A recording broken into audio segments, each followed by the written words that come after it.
منگول تاتاریوں نے بغداد کو کس طرح تباہ و برباد کیا؟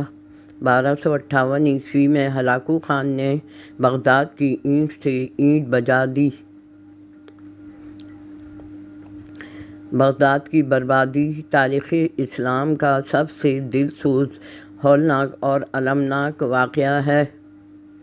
یہ واقعہ 1258 میں پیش آیا جب ہلاکو خان نے اسلامی دنیا کے سب سے بڑے علمی، تہذیبی اور سیاسی مرکز بغداد کو صفحۂ ہستی سے مٹا دیا۔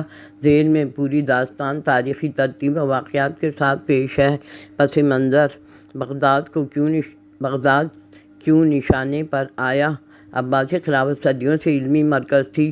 یہاں دنیا کی سب سے بڑی لائبریری بیت الحکمہ تھی۔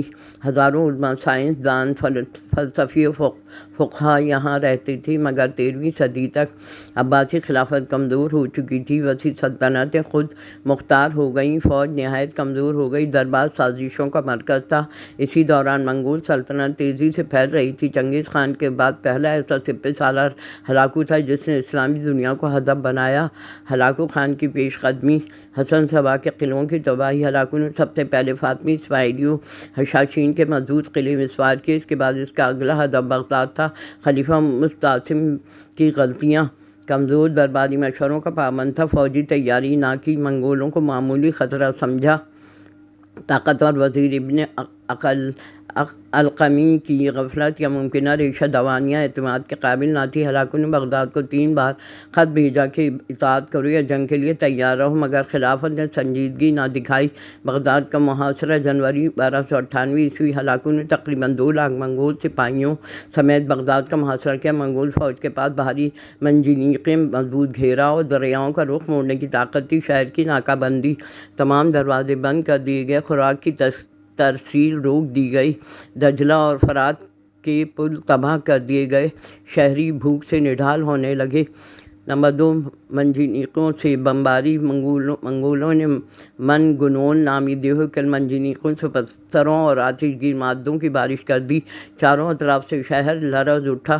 نمبر 3، عباسی فوج کی شکست: مسلمانوں کی فوج کمزور، غیر منظم اور تعداد میں انتہائی کم تھی۔ چند ہی دن میں شہر کی دیواریں ٹوٹ گئیں۔ شہر میں داخلہ اور قتل عام: 10 فروری 1258 ہلاکو نے شہر میں داخل ہو کر قتل عام کا حکم دے دیا۔ قتل عام کی ہولناک صورتحال: تاریخ نگار لکھتے ہیں 8 سے 10 لاکھ لوگ قتل ہوئے، گلی گلی خون بہنے لگا، عورتیں، بچے، بوڑھے کوئی نہ بچا، پورا شہر آگ میں جلتا رہا۔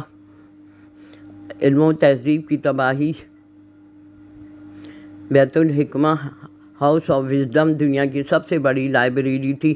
لاکھوں نایاب کتابیں، ریاضی، فلکیات، طب، فلسفہ، تاریخ، سب دریائے دجلہ میں پھینک دی گئیں۔ تاریخ میں روایت ہے دریا کا پانی اتنی کتابوں کی سیاہی سے سیاہ ہو گیا کہ کئی دن تک نیلا دکھائی نہ دیا۔ یہ مسلمانوں کے علمی ورثے کو پہنچنے والا سب سے بڑا نقصان تھا۔ بغداد کی تہذیب کا خاتمہ ہو گیا، مساجد و مدارس خاکستر ہو گئے، علماء و فضلاء قتل کر دیے گئے، فن تعمیر تباہ برباد کر دی گئی، تجارت برباد ہو گئی، لاکھوں لوگ غلام بنا کر فروخت کر دیے گئے۔ بغداد جو دنیا کا روشن ترین شہر تھا، کھنڈر بن گیا۔ ایک عینی شاعر نے لکھا، بغداد کی گلیوں میں لاشیں اس قدر تھیں کہ چلنے کے لیے راستہ لاشوں ہی میں سے بنانا پڑتا تھا۔ خلیفہ مستعصم کا انجام: ہلاکو نے خلیفہ مستعصم کو گرفتار کیا۔ منگول روایت کے مطابق خلیفہ کو قالین میں لپیٹ کے گھوڑے دوڑائے گئے تاکہ خون زمین پہ نہ گرے۔ یہ منگول تہمت تھے، بادشاہ سے بچنے کا طریقہ تھا۔ پوری خلافت کا خاتمہ ہو گیا، 700 سالہ عباسی سلطنت کا چراغ بجھ گیا۔ ہلاکو نے بغداد کو کیوں چھوڑ دیا؟ چند ہی ماہ میں منگول سلطنت کے مرکز سے خبر آئی کہ ہلاکو بھائی اعظم خان کی موت ہو گئی ہے، تو فوری طور پر جانا پڑا اور وہ پیش قدمی نہ کر سکا۔ مصر میں سلطان بیبرس نے کچھ ہی سال بعد منگولوں کو عین جالوت میں روک دیا، ورنہ پوری اسلامی سلطنت تباہ ہو جاتی۔